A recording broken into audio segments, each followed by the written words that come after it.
Hey everybody, G-Bags from Our City Radio, and I'm standing here with Terry Currier, the owner, operator, and brainchild behind the most incredible, what I call a record store here in Portland, Oregon in history. And this March 15th, they're going to be celebrating 45 years in the business. So we're going to ask this guy quite a few questions. He's going to take us through the show here in the store and bring us up to date on what's going on. Thanks for taking the time, man. Good morning. Yeah. So this is where it all started, right here. Right here in this room is where Music Millennium began on March 15th in 1969 at 3 o'clock in the afternoon. It was the Ides of March. It was a very special time. There was two owners and their wives, Don McLeod and Dan Lissy, and 3 o'clock was that special time. Do they still remember who bought the first album, first CD? Well, I guess it wasn't CDs, was it? Probably. I think they do. The first song that was played in the store was All Too Much by the Beatles from the Yellow Submarine album. Beautiful, beautiful. So right here, this room we're in now, you just said that you made a conversion here, which is kind of cool. Folks, we're standing in a room full of albums. Because for me, when I think of these type of stores, I still say record store. I've always said record store. You know, it's always been record store to us. You know, when vinyl went away in the late '80s, most record stores got rid of records. We always kept records. Vinyl was a very important thing to me in particular, and to many of my customers. Vinyl is the best invention ever made. Vinyl is certainly the best sounding. It's the best. Yeah, it's the best sound, but it's the best invention ever made. Well, so explain why, because I don't think a lot of people know that. Why do you think that is? Well, first of all, on the best sound, vinyl you get this much sound. When you go to CD, it compresses it a bit, so you take it down a little bit on both ends. When you go to an MP3, you get about this much sound. See, I didn't even realize that. No, a lot of people think that digital is the best sound. Digital TV is the best looking TV, so they refer it in the same way to sound, but it's not.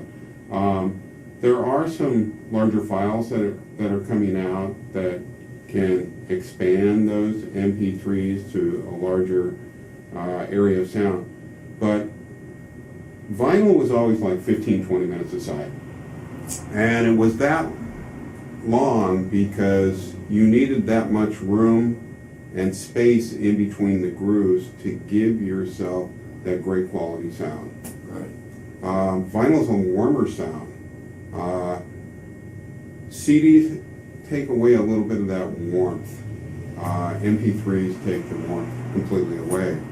What we're seeing right now is young kids getting into vinyl again. We're seeing that too at Our City Radio, and I think a lot of folks, what you just said right there, they don't realize if you've only listened to MP3, once you hear an album played and sit beside it, it's going to be a revelation. It's a real experience. You're just going, wow.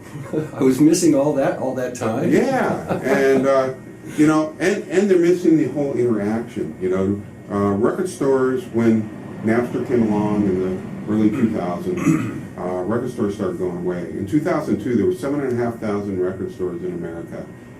3 years ago, there was 1,800. That many record stores had went away. How have you survived, Terry? Because I know you got an incredibly loyal fan base. It was not a great time between 2002 and 2012. It was a struggle. It was a struggle because our older customers were getting older and dying, or retiring, and downsizing and not buying the stuff that they used to buy, and we weren't getting any youth customers because when Napster came along, youth really latched on to that as the form of media to hear music, and it was free, and to a lot of kids. I mean, it was free. I mean, you can buy downloads and stuff. But the statistic is probably about 10% of the music that is shared among people who are into the digital format is being bought. The other 90% isn't being bought. So we weren't getting any of the kids. Right. And so our older customers are dying, we're not getting any kids, and our audience is shrinking down. Noticeably over. Noticeably.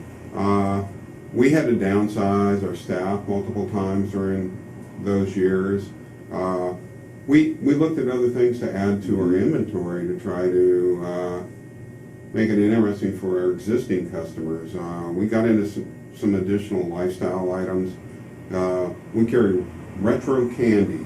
You know, all these candy kind of things I grew up with that you saw in the 50s, 60s, and 70s that you don't see at the corner store. Right. Neckos, Chico sticks, things like that. You know. Chico sticks takes me. And we got into retro toys and games. And now So since 2012, the things kind of shifted because you've modified and had to do some different things. Is it?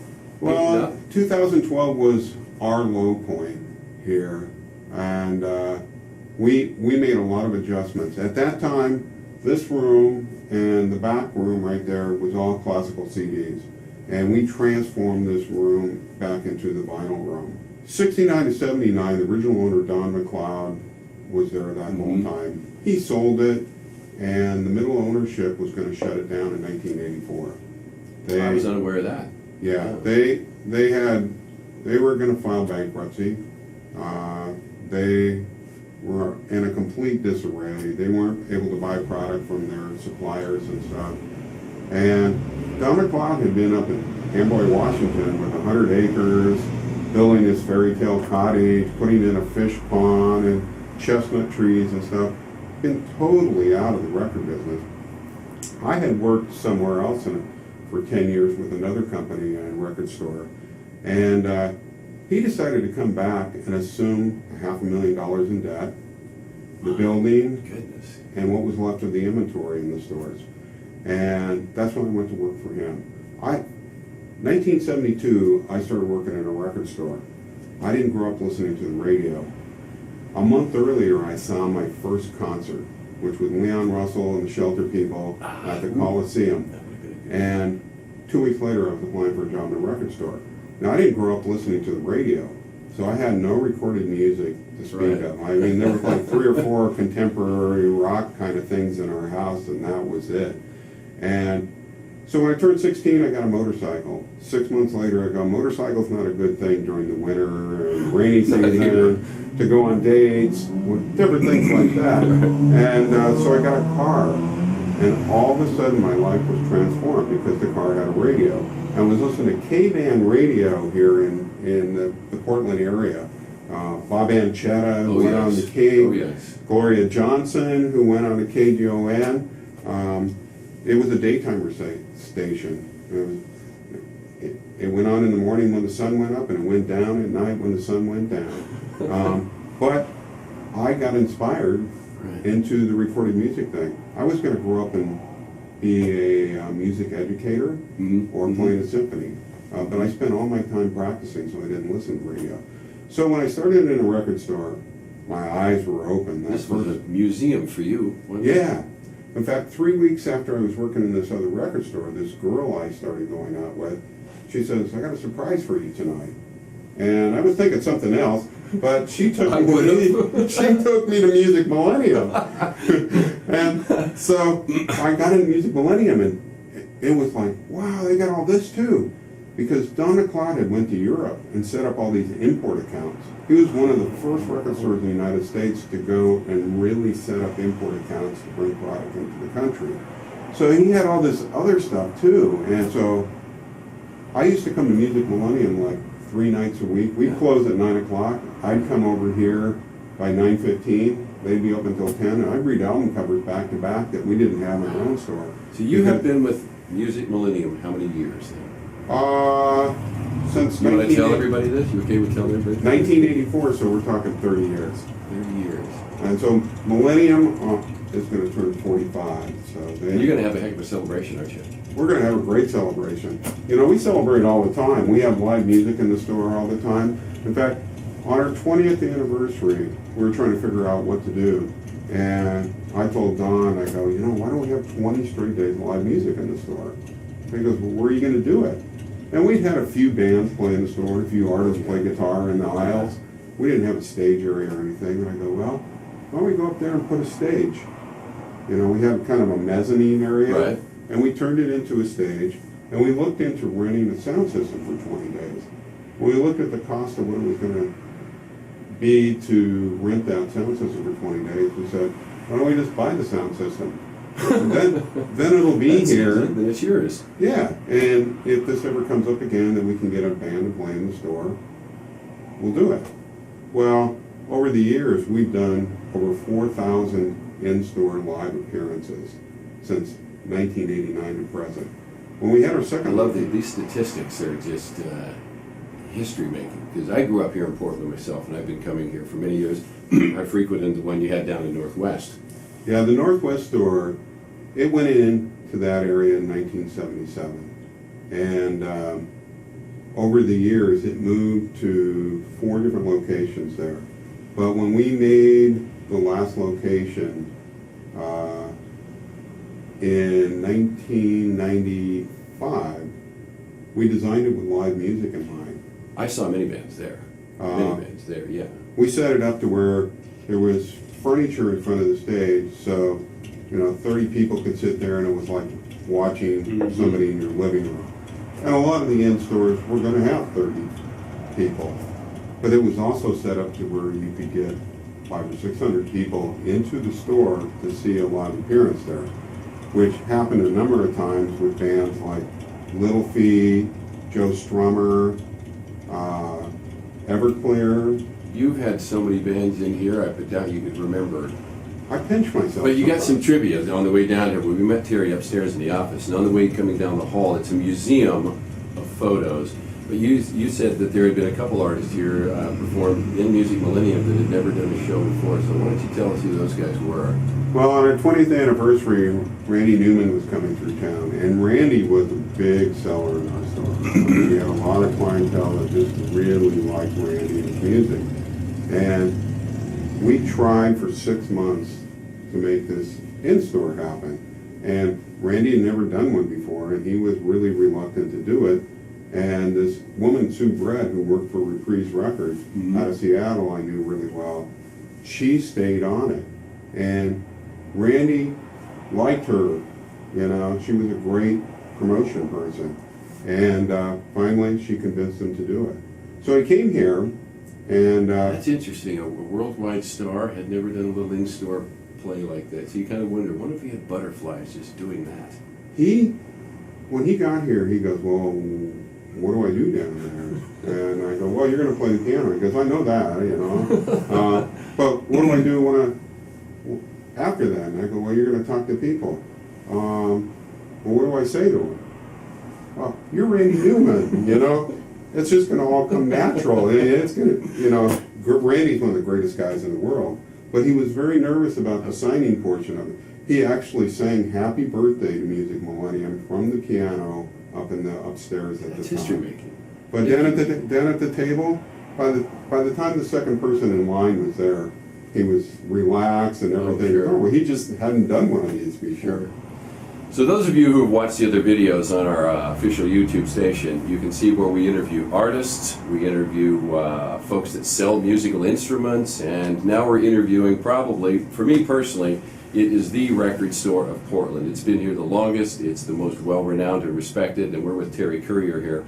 So our city radio, what we're doing here to help local artists and local businesses worldwide get the opportunity to be heard. What are your thoughts on that? Oh, I love the idea. I mean, one of the problems in this city, everybody asks me, how's the music scene in Portland? I go, it's a great music scene in Portland, but I don't feel that the people that live here in town support the local music enough. They're not exposed to it, and a lot of people, they don't go see bands. Not like they used to. No. They almost have to have a seal of approval on it. So, like, if they read a good review in a paper, they might go out and see it. Right. So it's really important that we raise the awareness of the quality of music we have in the town. We have some of the best musicians in this town of any city in the world. We've got great jazz, blues, rock, alternative rock, That's the one thing about Portland, because everything, as I'm finding, in every city around the world, they've got their music that's hot in that city, like in the southeast or southwest or northeast. But Portland for jazz and blues, it's incredible here. I mean, we have the second best, or second biggest, I'll say second best, but maybe I'll say the best blues festival, the second biggest in the country, because of the love of this town for blues. We have great organizations like the Cascade Blues Association, which has created that awareness for the blues scene here in town. Jazz, we got world-class musicians living in this town. I mean, you talk bass players alone. We used to have Leroy Vinegar before he passed away. We have David Friesen, Glenn Moore. It goes on and on and on. Well, man, this has been fun, and we're going to enjoy talking to you more. And congratulations on living the dream here and being the trooper and the I'd say you're a Renaissance man and a survivor in the record business, because it is tough out there. We do know that. And that's what our city radio is all about. Small, local folks that have put the time in backing the music scene, and you're one of the veteran heroes of Portland, truly. And the world, I would imagine. Well, I appreciate you guys supporting local artists. Absolutely. We need more of it. And that was another reason we put in our stage, was really to give local artists another place to expose their music. Absolutely. Our City Radio, folks. Your city, your talent, our radio. Terry Courier from Music Millennium. Give them a look. 3158 East Burnside. Thank you very much. I should have known that. We'll see you later.